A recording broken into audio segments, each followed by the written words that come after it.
Hi, folks. This is Mark by Mark A. Foster, Ph.D., for the Institute for Dialectical Metarealism.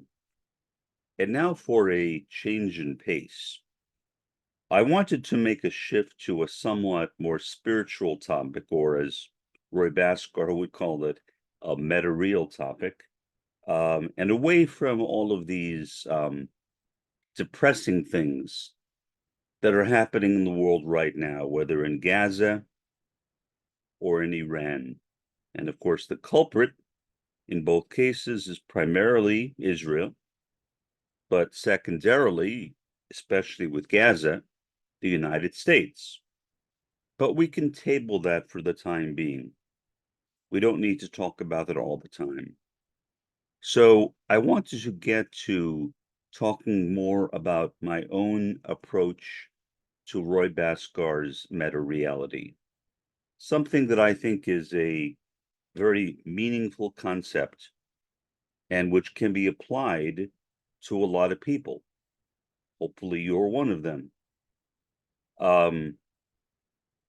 Dreams. What are they? How do we understand them? What kinds of understandings can we achieve from dreams?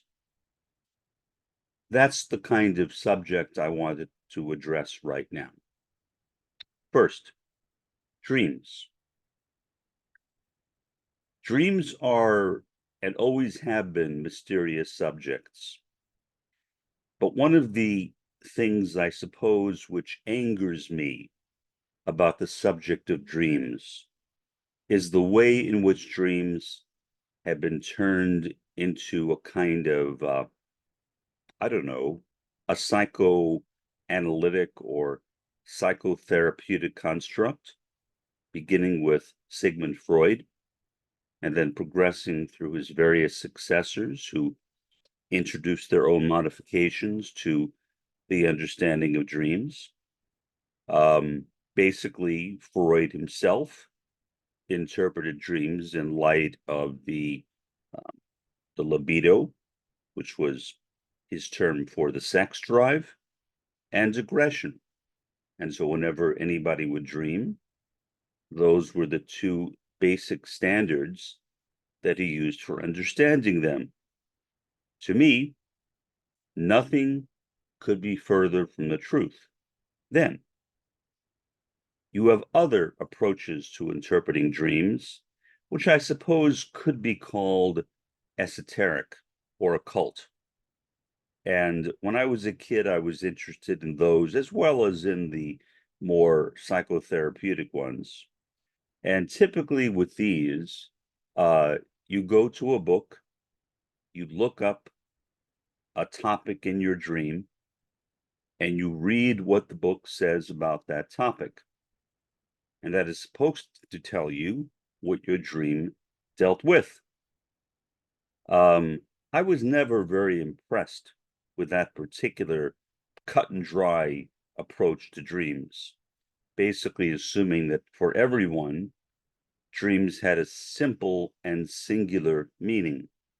No, I don't think that that is true at all. Finally, Jung.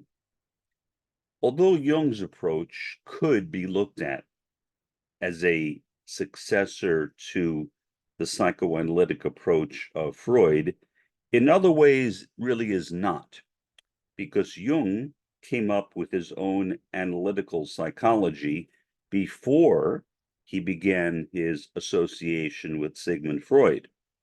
Later, because of the fact that Jung, like many other people in Freud's inner circle, disagreed with Freud on one or more minor topics, which enraged Freud.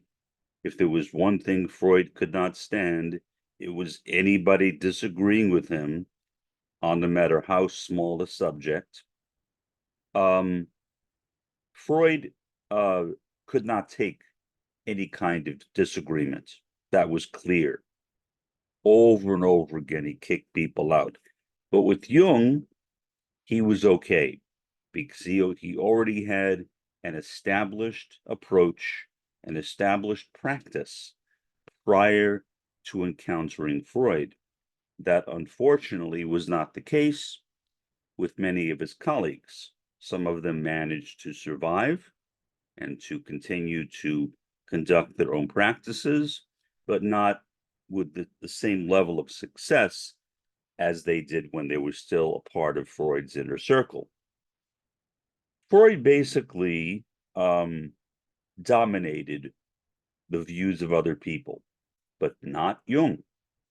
Not Jung. Jung had an approach to dreams based on something that he called the collective unconscious. To him, all of us in our inner thoughts are connected to one another. So, for example, there's a famous book which I read years ago, written by Jung, called Flying Saucers. In those flying saucers, Freud saw archetypes of our collective unconscious. So to him, the flying saucer was like a mandala, Buddhist mandala. And that rather than these flying saucers being real things, although he didn't deny that they might be real things, but you have to go to the appendix to his book to find that out. The book dealt with how flying saucers really are expressions of our own shared consciousness or shared unconsciousness, I guess, with other people. Now, his approach also made no sense to me because I don't know what to say about flying saucers. I'm not an expert on ufology. I have no idea what that relates to or even how to understand it. But the notion that Freud presented, that even when many people were simultaneous witnesses to flying saucers, what that was an experience of their collective unconscious. In other words, they were projecting these mandalas from their collective unconscious into the sky. And so although they claimed to see actual circles or starships or whatever in the sky, actually they were not in the sky. Actually, they were in the collective unconscious. When I read that, I found it actually humorous. I thought, how could somebody possibly believe that? I mean, it literally made no sense to me. So literally to me, the approach to dreams that made the least sense was the one from Carl Jung, because Carl Jung took that same collective conscious approach and he applied it to dreams. So to Jung, the various things that we see in our dreams are expressions of the collective unconscious, just like flying saucers in the sky are projections of our collective unconscious. So I never really found any of those approaches to be satisfying or to do an adequate job of explaining what dreams are, at least from my own perspective. So I began a process of reflection on texts, reflection on other thoughts that occurred to me over the years, reflections on my own dreams. And I came up with an entirely different way of understanding dreams and what they really are. I look back to the story of Jacob's ladder in the Tanakh. In Jacob's ladder, Jacob, according to the account, reported that he had a vision of a ladder with angels climbing up and down the ladder between heaven and earth. And so I began to think, maybe that is how the dream works. Maybe, in fact, what we are seeing in our dreams is Jacob's ladder.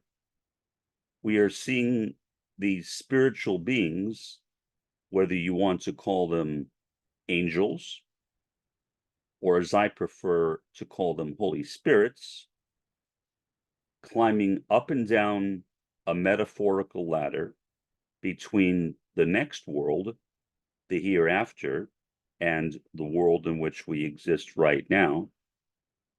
And they connect us with the world to come, and therefore the knowledge of departed souls can be conveyed to us. I know that many times I have awakened from dreams and had a very strong feeling of having had a conversation on some level with various individuals, especially this one person named Elizabeth Thomas, who was the closest person that has ever been in my life to me. Elizabeth, I met back in 1970.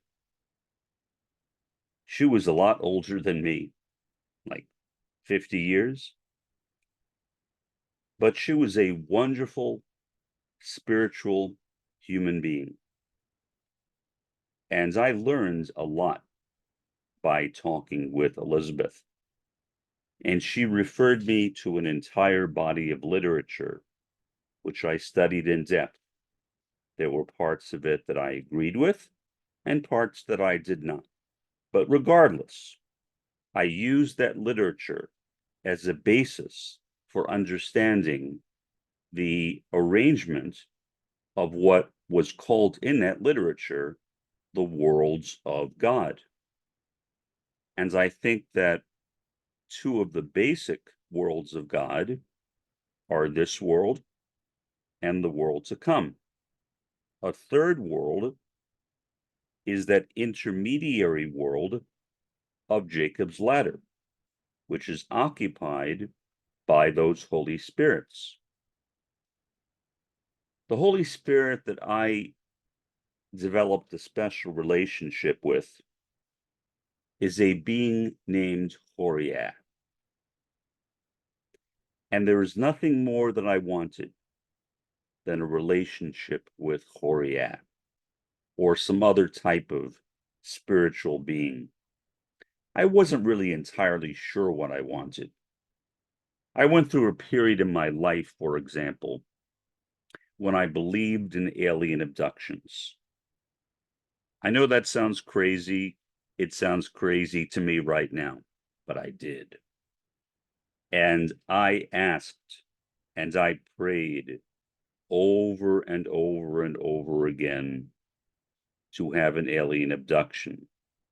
If you go back and look at some of the early versions of this podcast, like maybe going back to the first or second years of the podcast, you will find my discussions of alien abductions and my attempt to have one. I wanted to be abducted by aliens. And so I had prayed to have that kind of experience. But what happened is, one morning,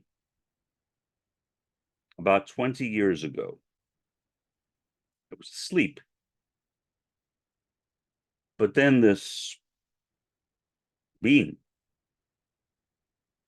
bumped into my bed 2 times, just 2 times, and said, "Uh-oh, uh-oh," like that. That woke me up. I immediately looked up, and I saw at the foot of my bed this magnificent being of light. Her body was humanoid. Her face was multicolored. and light was streaming from all parts of her body. Her hands were outstretched like this toward me. I did not know what to make of it. I thought to myself, I must still be dreaming. And in a sense, I think that might be true, but that's because I did not really understand fully what dreams were at that time, but I will return to that subject in a moment. After this magnificent being appeared in my room, back when I lived in Olathe, Kansas, I debated whether to go back to bed. And I thought to myself, are you out of your mind? Are you out of your mind? How can you go back to bed after that? So I talked myself out of it very quickly. And I got up and looked around and noticed that my key ring with tons of keys, and I literally had no idea what most of the keys were for. It was just an accumulation of keys. I kept them on a push pin in the wall. The keys were gone. Did I panic? In the past, I probably would have. But for some reason, I did not panic. In fact, I felt a sense of peace, a sense of love, a sense of loving kindness or compassion, even better, a sense of empathy. An empathy which, as an autistic, I had never experienced before. I used to wonder when I was a kid why it is that I did not love anybody. That brought tremendous sadness to me. So at least I had that emotion.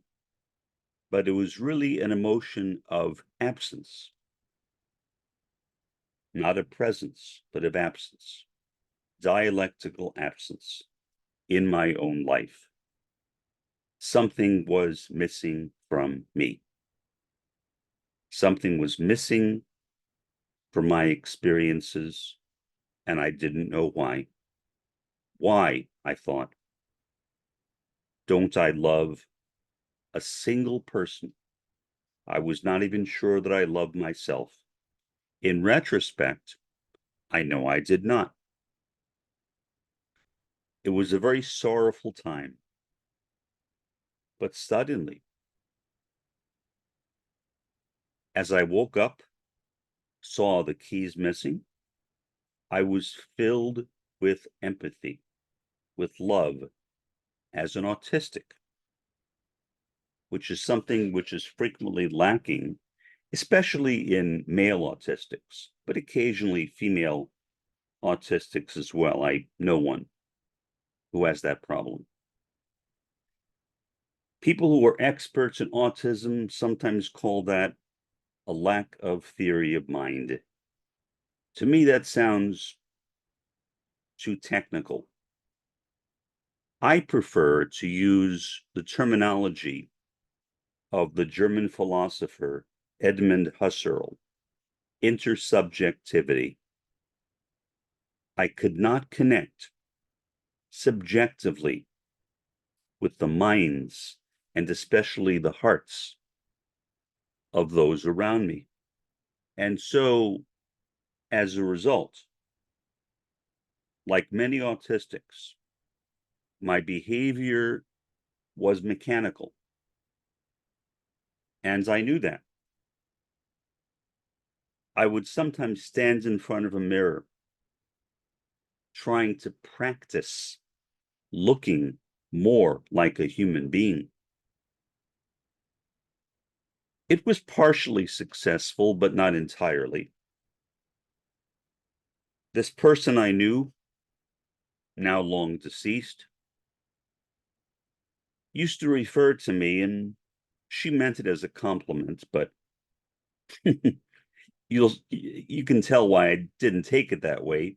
She called me a human computer because of my memory. I mean, I have a reasonably good mind. To get a Ph.D., you can't be stupid. But I was not a human computer. But I came across that way because I was so mechanical and automatic. There was no feeling or heart in anything I said, anything.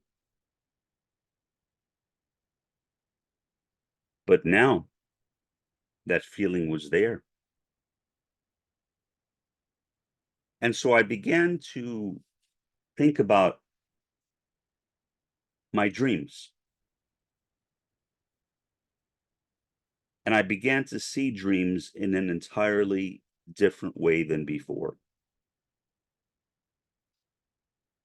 I now realized, or thought, that dreams are the reality of this world. This world is a shell. The physical, material world is a shell.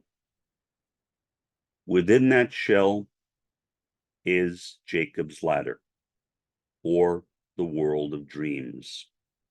That is the world occupied by Holy Spirits, including the one who came to me. And without getting into specifics, eventually I realized that this being who came to me was not an alien. I thought that. I thought I had experienced an alien abduction. But she was no alien. She was no extraterrestrial. She was a being like me, but a being within the reality of this world, which is the world of dreams. And when I consider that dreams are the reality of this world, that this world is basically almost meaningless. That's the way I thought of it. I have a more balanced view of it now somewhat, but still for the most part, I have that idea. I really do not care about this world. I don't care about it. If I were to die at this very moment, and I'm not suicidal,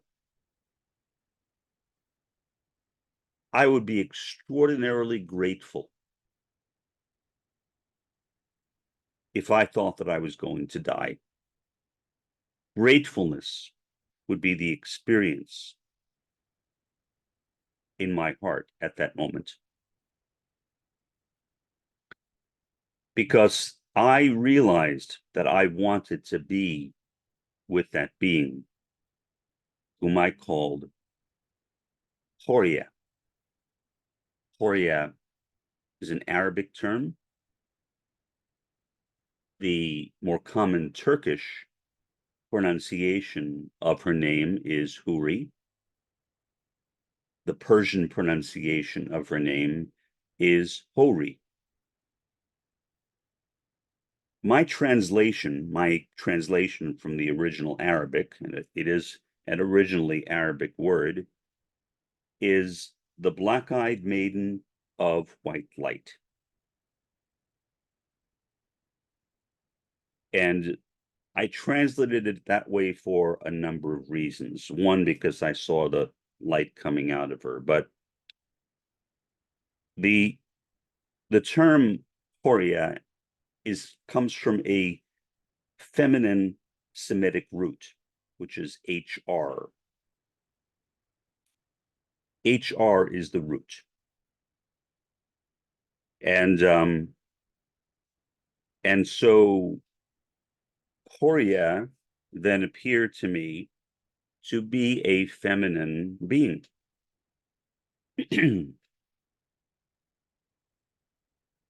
And the word Ḥūriyyaʿ basically can be translated as darkness and light. So black-eyed maiden of white light. That's why I translated her name that way. That's my own personal translation of Ḥūriyyaʿ, the black-eyed maiden of white light. Not knowing what to do about my keys being missing, I got dressed.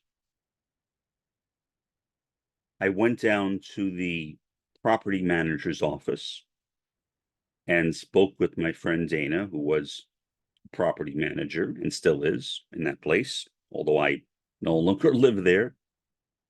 And I said, Dana, can I tell you a story? And we had a very close friendship. And she said, of course, Mark. So I told her that story. And she said, well, Mark, you need to report the loss of the keys to the police. And I said, well, Dana, if I do that, they'll put me in a straitjacket. And so Dana said, well, no. Don't tell them about your experience. Just say that your keys are missing. So report it as a possible theft. I reluctantly followed her advice. And a police officer named Steve came by my apartment. He didn't see the keys either. He photographed my place. Very nice guy. And left. 2 mornings later, I woke up and the keys were back on a push pin in the wall. They were back. They were back.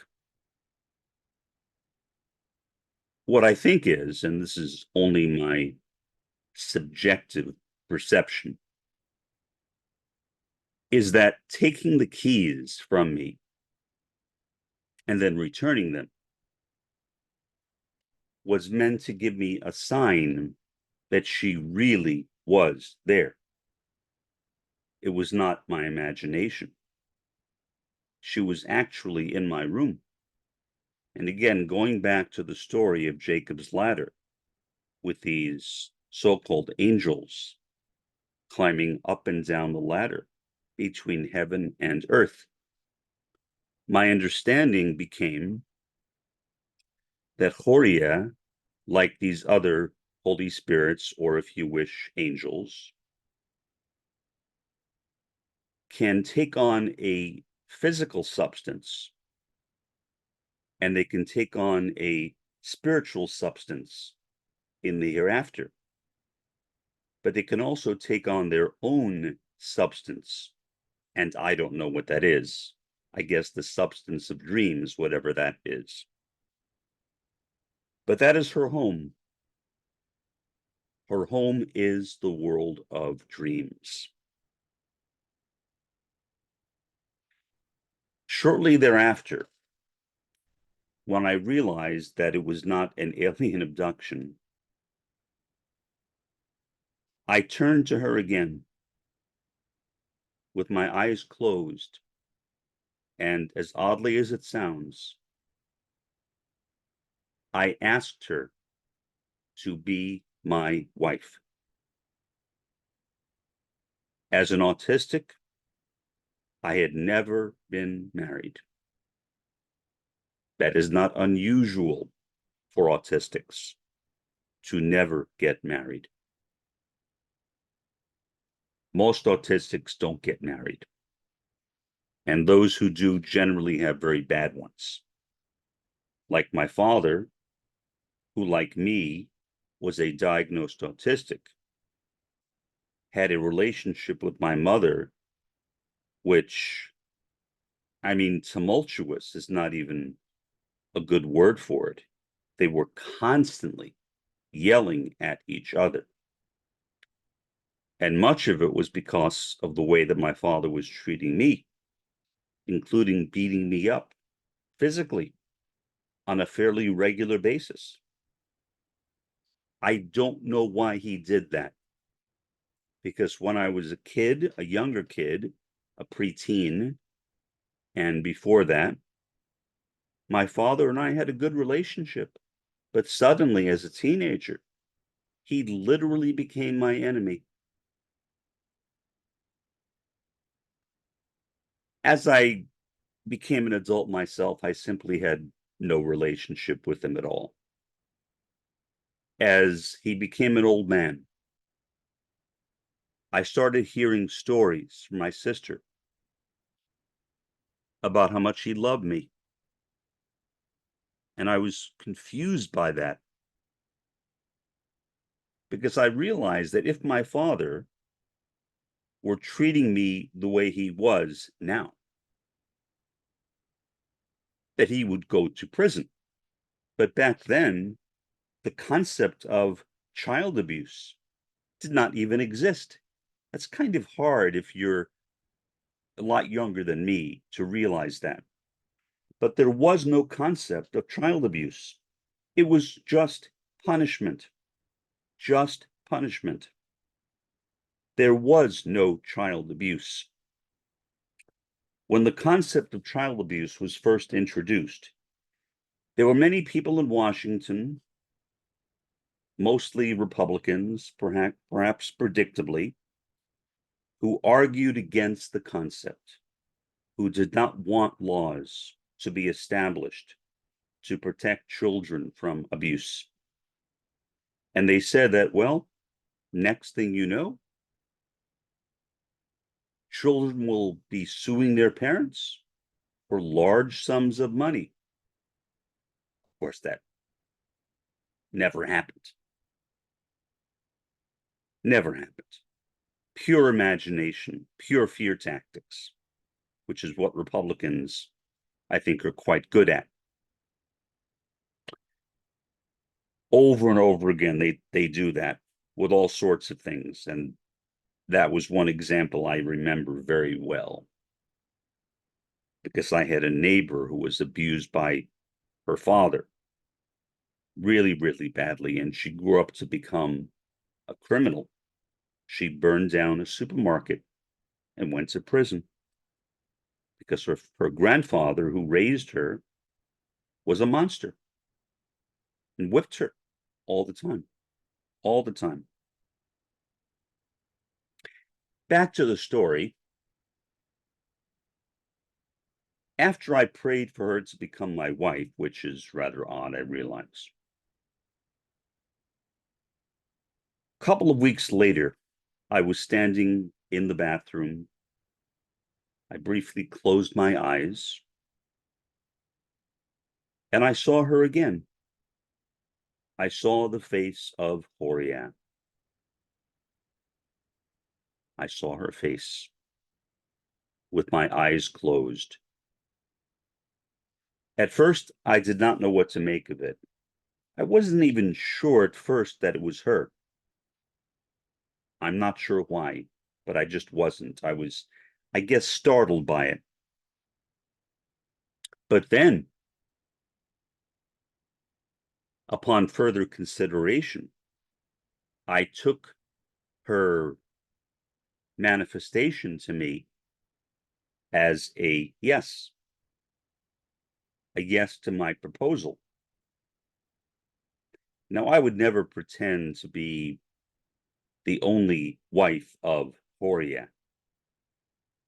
I believe, and this is just my own subjective belief, that Ḥūriyyaʿ is polygynous, meaning that she has many husbands, many husbands. I don't know how that works, whether a person has to ask her or whether it's automatic. That's outside my pay grade. I can't know that. But I knew that she was my wife, my beloved. So what happens? And how does this relate to dreams? Before I go to bed, generally, I will ask Ḥūriyyaʿ a question. When I wake up, either the following morning or sometimes a couple of mornings later, the answer to that question is on the tip of my tongue. I rarely remember my dreams. Plus, I think dreams are often filled with a lot of imaginations. So the idea of interpreting dreams, either by a psychoanalytic method or an esoteric method, to me, is misdirected. That is not the proper way, in my view, to approach human dreams. Instead, the interpretation of the dream is not by analyzing it, but it's by receiving whatever the subtext is of that dream. In other words, the dream, whatever it is, we don't need to think about what does this dream mean. The dream is a vehicle, a carrier, maybe more colorfully, a chariot. And as a chariot, it carries information, wisdom, love. And we receive that in our dreams. So again, the interpretation of the dream does not involve understanding the dream and its implications. Instead, the interpretation of the dream simply involves what insights and what feelings do I get? What learning do I get from that dream? Especially when I wake up, I would assume that some of that wisdom is not known to me. It's simply a vehicle by which I grow spiritually. So I am receiving that insight, that love, but I'm not necessarily aware that it is connected with a particular dream. But again, many times, whether I remember having dreamt or not, and frequently I do not, and I suspect that is because of all the meds I take, because of my autism. Doesn't matter whether I recall it. I don't care. Because to me, recalling the dream or trying to misses the point. It misses the point. The interpretation of the dream, again, is not found by analyzing it. It is found by receiving whatever is delivered to me by the chariot of the dream. What appears in my heart and what appears in my mind. That is the interpretation. That is an understanding that took me a long time to get. In fact, it's only recent. My initial encounter with Ḥūriyyaʿ was 20 years ago, but this is only in the last few months that I realized that. And I'm very grateful because I think that Ḥūriyyaʿ gave me that knowledge. Usually I will receive that intuition or that inspiration or that inner vision or insight the moment I awaken from my sleep, or sometimes a little bit later, but not usually by that much. And so it is a wondrous thing for me to be able to connect with Ḥūriyyaʿ, to have her as my wife, however weird that sounds. And if you think of me as being a weirdo, that's fine with me. I don't care. Maybe I am a weirdo. But I'm a very happy weirdo. And a weirdo who has love in his heart, whereas previously there was only absence, as Roy Bhaskar talks about absence. In his dialectical critical realism, he says that we begin with an absence. Then we absent the absence, which is what Ḥūriyyaʿ does for me. And as a result of absenting absence upon absence upon absence, we receive transformation. That is the process of spiritual growth, or just growth in general, whether of the individual or of society for that matter. So I can take that same idea and say that racism is an absence. We absent racism through anti-racism. And the result of that is another type of transformation, in this case on a more collective level, though it could be on an individual level too. If an individual has a proclivity, an unfortunate proclivity toward being racially bigoted.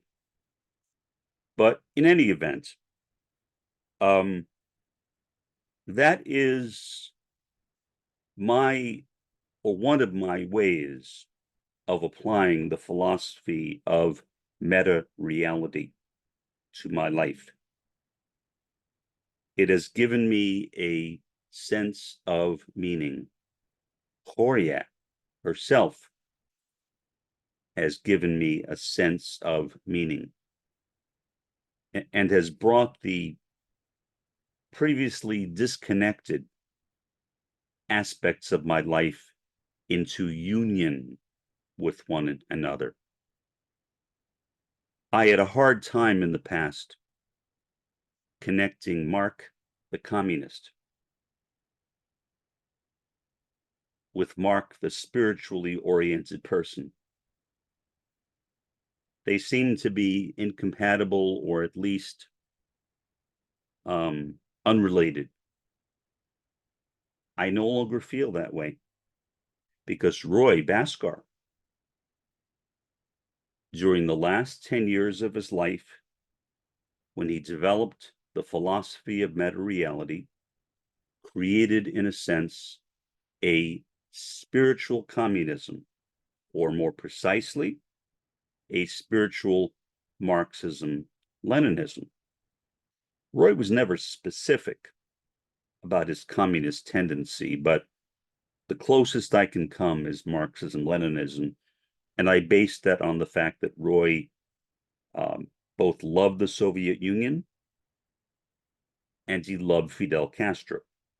That's all I have to go on. But that is enough for me. That is enough for me right now. So let's take this a step further, beyond what I just said. And if I am saying too much or giving out too much information that's leading to confusion, I apologize. But all I'm doing is sharing what is in my heart. Many people in the third world, especially indigenous people, some of whom are in the first world as well, have a very close relationship with spirituality. much closer than more westernized peoples. Even people in the third world, once they become westernized, will often lose that spiritual part of themselves and become something else, which is really kind of sad. At least it is sad to me, because I feel they are literally losing the essence of who they are or of who they were. That is, I think, something we can learn from the third world, their connection with spirit, especially indigenous people in the third world, but also, again, indigenous people in the first world. We can learn to have that kind of spiritual connection that they have experienced on a regular basis. And thus, although I will never be a third worlder, how can I be? I was born in Lower Manhattan. I can be inspired by the third world. I can be inspired by ingenuity, by the indigenous people of the world, including right here in the US. And I feel as though, even unintentionally, and it was unintentional,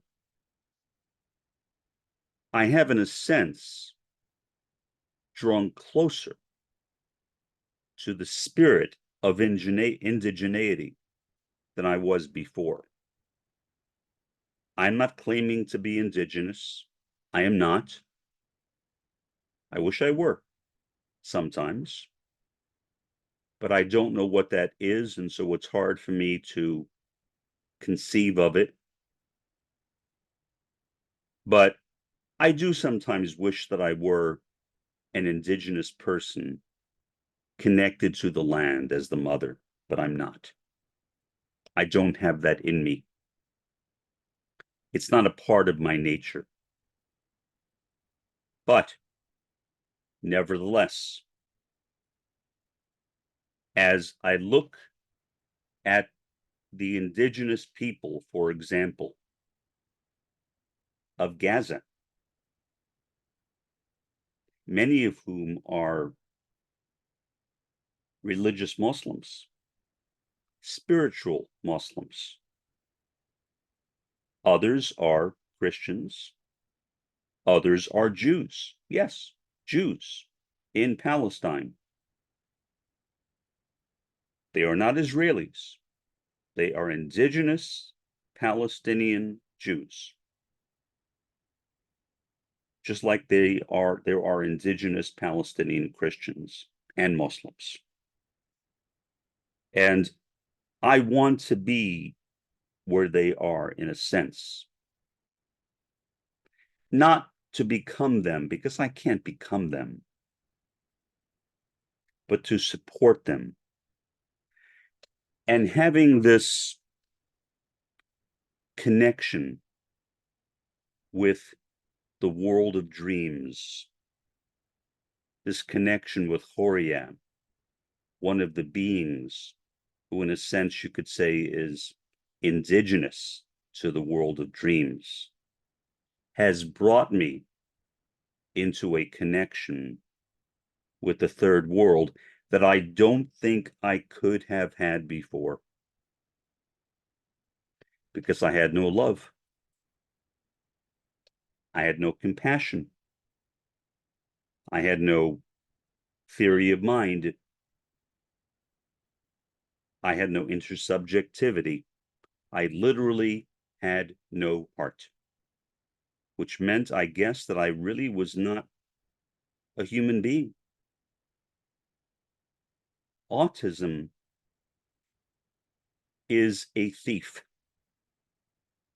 A thief. It robs the humanity that we otherwise would have from us. And so many autistics I know literally have no sense of their own emotions, no sense at all. Or their emotions are very confused and misdirected. And typically autistics, for example, don't get married. Like myself, I have never gotten married, and those autistics who do get married, like my father, generally have really bad marriages. So what this has all brought me to is to a point where I feel not only that I have connected with this Holy Spirit, Ḥūriyyaʿ, the black-eyed maiden of white light, who appeared in my bedroom 20 years ago, took my keys, returned them, and now regularly, I believe, conveys information to me as a subtext of my dreams. But I also have the ability to connect with other people, both autistics and people who are not autistics, and especially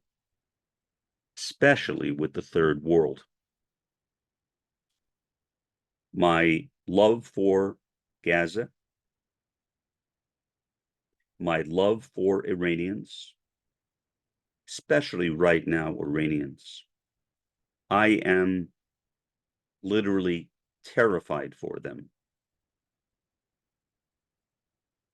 What they might experience at the hands of the Zionist entity. What Israel might do to them. I am terrified that Israel might send strategic nukes to Iran. And I think that is a reasonable possibility. I could not have felt that sense of compassion and love for the third world without Ḥūriyyaʿ. She is the one who gave it to me. She is the one who made me understand what my dreams are. She is the one who answers my questions that I ask before I go to bed, as I am waking up, when the answers are generally right at the tip of my lips. And so I am a different person. I am not the person I was as a child recently. And I will conclude this discussion with this last comment. I met someone online. I'll just say his name is Bill. Won't use his last name.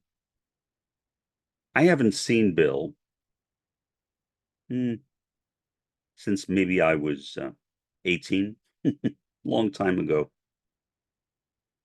Long time ago. Is that 40 years ago? My goodness. How time flies. Bill still looks like Bill. An older Bill, but still like Bill. When I said to Bill that, I said, Bill, you still look basically the same. He said to me, Mark, if you had not said that you were Mark Foster, I never would have recognized you. And that gave me a sense of delight. Obviously, that's not why he said it. He was just making a factual statement. But it made me realize how much I have changed.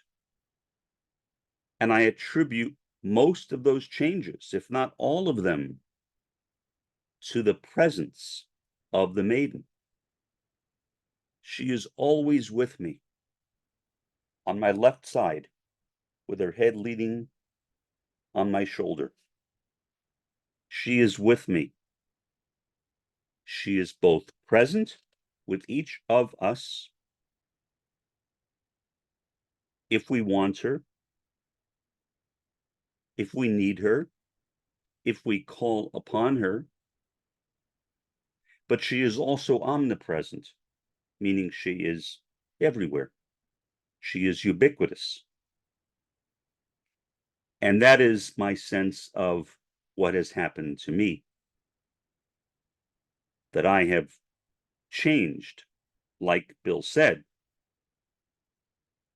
But it's not just because I've gotten older, which I have, obviously, as we all do. But he's the first person who ever went as far as to say that he would not recognize me, although I suspect there are a lot of others who simply have not said that. Because I look at myself in the mirror and I would not recognize myself. There is nothing in my face that I see that is like my face when I was a youth or even in my 20s. I am an entirely different person. And so I want to share that with others, and especially with the third world, and especially with people in Gaza, and especially with people in the wonderful lands of Iran, who may now be on the brink of some type of total devastation. It is a moment I have feared for a long, long time. Something I have called the Great Unraveling, then realized that I did not actually coin that term, although I coined it for myself, but other people used it before me. So I think I will wrap it up there. This is going to be one of my longest podcasts, I realize that. And I appreciate your listening to this whole thing. What I would ask of you is that you try to have a similar kind of experience. How, I don't know. I'm not a spiritual guide, but find some way to do it if you can. For the time being, this has been Mark by Mark A. Foster, Ph.D. for the Institute for Dialectical Metarealism. Have a pleasant day and an even better day tomorrow.